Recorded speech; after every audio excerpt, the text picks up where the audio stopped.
Hello दोस्तों। आज का बेटा जो टॉपिक हमारे पास वो है कोरिलेशन और रिग्रेशन के बीच में डिफरेंस क्या होता है।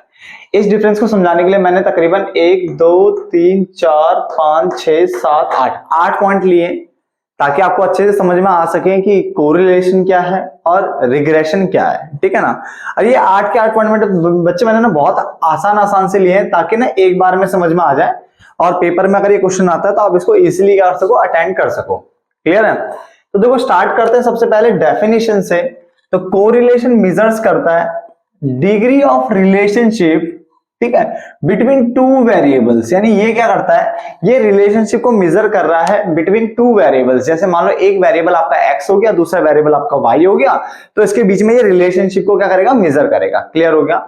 चलो उसका रिग्रेशन की बात करें तो ये एक्सप्लेन करता है हाउ एन इंडिपेंडेंट वेरिएबल, की कैसे एक independent variable is numerically associated, यानी न्यूमेरिकली वो जुड़ा हुआ है किसके साथ, एक डिपेंडेंट वेरिएबल के साथ। तो रिग्रेशन बताता है, ये एक्सप्लेन करता है कि कैसे एक इंडिपेंडेंट वेरिएबल जो है वो न्यूमेरिकली क्या हो रखा है, एसोसिएट हो रखा है, जुड़ा हुआ है किसके साथ, एक डिपेंडेंट वेरिएबल के साथ। क्लियर हो गया यहां तक। उसके बाद point number 2, dependent and independent variables की बात करें तो यहां पे लिखा हुआ है बोथ, यानी दोनों डिपेंडेंट और इंडिपेंडेंट वेरिएबल्स वैल्यूज, जो वेरिएबल की जो वैल्यूज होती है, हैव नो डिफरेंस, इनका कोई डिफरेंस नहीं होता। यहाँ पे इंडिपेंडेंट डिपेंडेंट का कोई कॉन्सेप्ट नहीं है। ठीक है ना। उसके मतलब यहाँ पे कोई डिफरेंस नहीं मिलेगा। जबकि both variables are to be different, यानी सर्व टू बी डिफरेंट, मतलब यहाँ पे दोनों वेरिएबल्स यहाँ पे क्या देखने को मिलने वाले हैं, डिफरेंट देखने को मिलेगा। एक वेरिएबल आपका इंडिपेंडेंट होगा जबकि वाइल द अदर, द यहाँ पे द अदर इज डिपेंडेंट, एक इंडिपेंडेंट होगा दूसरा डिपेंडेंट होगा। तो पॉइंट 2 आराम से समझना, ठीक है, आराम से याद भी हो जाएगा। पहले क्या बोला मैंने, कोरिलेशन मेजर करता है the degree of relationship between two variables, यानी ये रिलेशनशिप को मेजर कर रहा है बिटवीन टू वेरिएबल्स। जबकि वो बोल रहा है कि ये एक्सप्लेन कर रहा है कि how an independent variable is numerically associated, वो न्यूमेरिकली जुड़ा हुआ है किसके साथ, एक डिपेंडेंट वेरिएबल के साथ।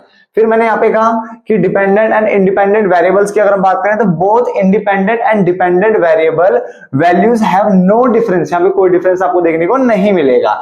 जबकि बोथ वेरिएबल सर्व्स, यहाँ पे दोनों वेरिएबल जो है वो सर्व कर रहे हैं टू बी डिफरेंट, ये दोनों को दोनों आपको अलग मिलेंगे। या फिर ऐसे लिख सकते हो बोथ वेरिएबल्स आर डिफरेंट, यहाँ पे दोनों वेरिएबल क्या होंगे, डिफरेंट होगा, क्योंकि एक वेरिएबल आपका इंडिपेंडेंट होगा, दूसरा वेरिएबल आपका डिपेंडेंट होगा। क्लियर हो गया। Point number 3, cause and effect relationship, यानी कारण और परिणाम, है ना। जैसे कि अगर ये चीज है तो उसका कारण क्या है, इसके क्या परिणाम हो सकते हैं, इस तरह। तो कॉज एंड इफेक्ट की अगर हम बात करें तो इसने बोला डज नॉट, यहाँ पे नॉट वर्ड आ रहा है बेटा, देखो तो does not always assume, does not always assume cause and effect relationship between two variables. तो जरूरी नहीं हमेशा ये आपको कॉज एंड इफेक्ट रिलेशनशिप के बारे में बताएगा, ठीक है ना। तो नहीं, ऐसा कुछ नहीं है, जबकि ये क्लियरली एक्सप्रेस करता है cause and effect relationship between two variables. तो अगर आपसे कोई पूछे जो कॉज एंड इफेक्ट यानी कारण और परिणाम, जो इसके प्रभाव क्या होंगे, परिणाम क्या होंगे, कौन बताता है, तो रिग्रेशन आपको क्लियरली एक्सप्रेस कर देगा, ये आपको नहीं करेगा। क्लियर। उसका हेल्पफुल की बात करें तो ये हेल्पफुल है किस चीज के लिए, डिसीजन मेकिंग के लिए। ये डिसीजन मेकिंग के लिए अच्छा माना जाता है, ये प्रिडिक्शन के लिए बहुत अच्छा माना जाता है। किसके लिए, प्रिडिक्शन। तो यहाँ पे हम प्रिडिक्शन करते हैं बेटा, ठीक है ना। उसके बाद अगर हम आगे बढ़े इंटरचेंज की, तो आउटपुट विल बी सेम, यहाँ पे आउटपुट सेम रहेगा अगर आपने वेरिएबल को इंटरचेंज किया तो अगर आप वेरिएबल को इंटरचेंज करते हो तब भी जो आउटपुट रहेगा, देखो आउटपुट के पॉइंट ऑफ व्यू से मैंने पढ़ाई लैंग्वेज के बहुत सारे मतलब निकलते हैं, इसमें याद रखना। मैं सिर्फ आउटपुट के पॉइंट ऑफ व्यू से कह रहा हूं कि अगर आप आउटपुट को चेंज भी कर देते हो तो भी आंसर यहाँ पे सेम ही रहेगा। जबकि यहाँ पे इसने बोला आउटपुट लिखा है, सॉरी यहाँ पे जो वेरिएबल को अगर आप चेंज भी करते हो तो आउटपुट क्या रहेगा, सेम रहेगा। इस तरह से इसको याद रखना क्योंकि इसके बहुत अलग अलग मतलब निकल सकते हैं। तो इसने बोला कि आउटपुट हमेशा सेम रहेगा इफ वेरिएबल्स आर इंटरचेंज। अगर आप x को y की जगह लिख दो, y को x की जगह लिख दो, तो भी आंसर यहाँ पे क्या रहने वाला, सेम रहने वाला है। जबकि यहाँ पे आउटपुट क्या है, आपका चेंज हो जाएगा अगर आपने वेरिएबल को इंटरचेंज किया। अगर आपने वेरिएबल की पोजीशन चेंज करी ना बेटा, तो ये भी क्या हो जाएगा, चेंज हो जाएगा। क्लियर। तो 2 पॉइंट में ऑलरेडी समझा चुका था, आपको अच्छे समझ में आ गया होगा। ये अगले जो मैंने 3 पॉइंट बताया मैं दोबारा रिपीट कर रहा हूं ताकि अच्छे से दिमाग में घुस जाए। पहला कॉज एंड इफेक्ट, तो ये डज नॉट ऑलवेज, ये नहीं बताएगा assume cause and effect relation between two variable. तो ये एक्सप्रेस नहीं करेगा कॉज एंड इफेक्ट रिलेशनशिप। जबकि ये कॉज एंड इफेक्ट रिलेशनशिप को क्लियरली क्या करेगा, एक्सप्रेस करेगा। क्लियर हो गया। अब हेल्पफुल मैंने कहा डिसीजन मेकिंग में बहुत अच्छा है, ये प्रिडिक्शन के पॉइंट ऑफ व्यू से बहुत अच्छा है। उसका इंटरचेंज की बात करें तो अगर आपने वेरिएबल को इंटरचेंज किया, एक्स को वाई, वाई को एक्स की जगह रखा, तो आउटपुट यहाँ पे सेम रहेगा, फिर भी यहाँ पे आउटपुट आपका चेंज हो जाएगा। बहुत आसान सा लग रहा होगा ना समझने में।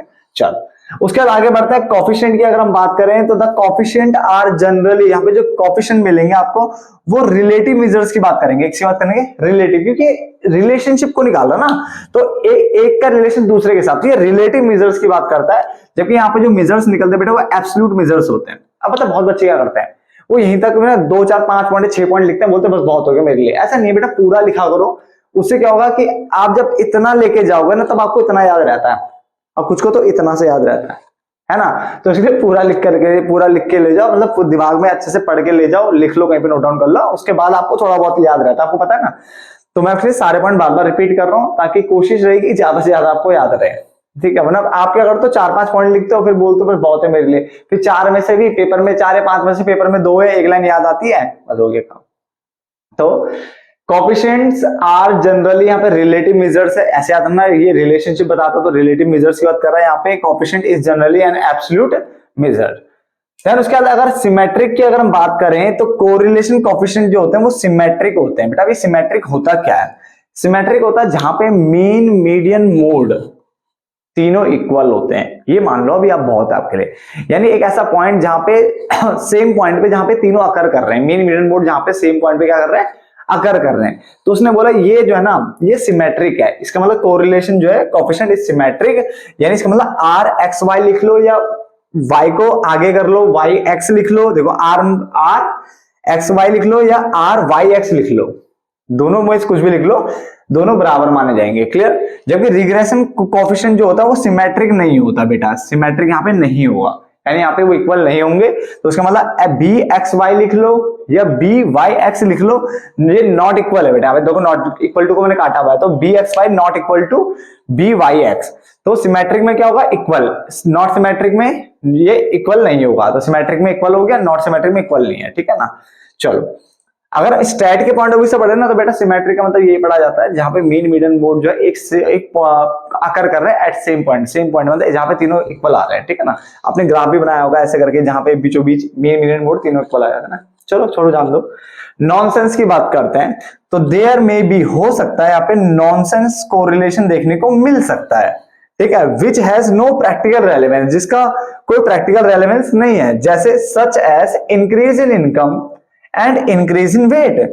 अब जैसे मान लो आपको क्वेश्चन दिया हुआ है कि ये मिस्टर एक्सेस की इनकम ऐसे ऐसे बढ़ी और वेट ऐसे ऐसे बढ़ा। कभी ऐसा हो सकता है कि इनकम बढ़े तो इनकम के साथ साथ जरूरी है वेट भी बढ़ेगा।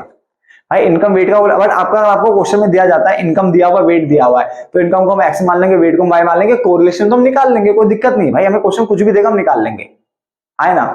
मगर क्या इसका प्रैक्टिकली कोई रिलेवेंस है? नहीं है कि इनकम बढ़ेगी तो वेट भी बढ़ेगा या इनकम घटेगी तो वेट भी घटेगा, ऐसा नहीं है। ठीक है ना, प्रैक्टिकली ऐसा नहीं है। तो उसने बोला देयर में भी नॉनसेंस, यहाँ पे नॉनसेंस कोरिलेशन देखने को मिल सकता है which has no practical relevance.